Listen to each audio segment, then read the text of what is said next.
Welcome to Havana, capital of the Caribbean nation of Cuba. Havana is a massive city home to about 2 million people, just under a fifth of the population of the entire nation. It's famous for rum, dancing, its laid-back way of life, and communism.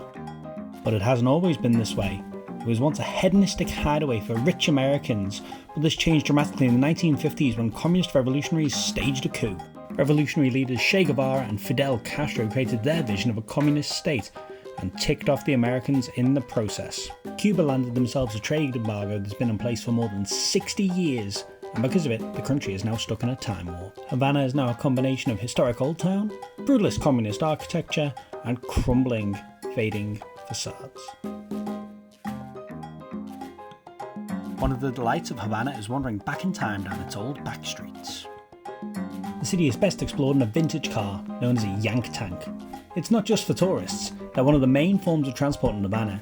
New imports were banned, except the occasional Russian Lada. Though expensive by Cuban standards, a ride in one of these cars is a great way to escape the old town, see more of real Havana and how people live their day-to-day lives. It's a place where anyone can become anything because of great education. It has world-class healthcare, but fixed wages and ration books due to the political system make life hard for locals, meaning most have to find a way to make some extra cash, either by renting rooms to tourists, selling rum or cigars, or fishing. Slowly, the political system is changing. Fidel Castro's brother Raúl is now in power and has opened the island up to tourism. And for the first time since the embargo began, many of the restaurants in the city now cater to tourists. La Bodeguita del Medio was a favourite of the writer Ernest Hemingway in the days before the Cuban Revolution.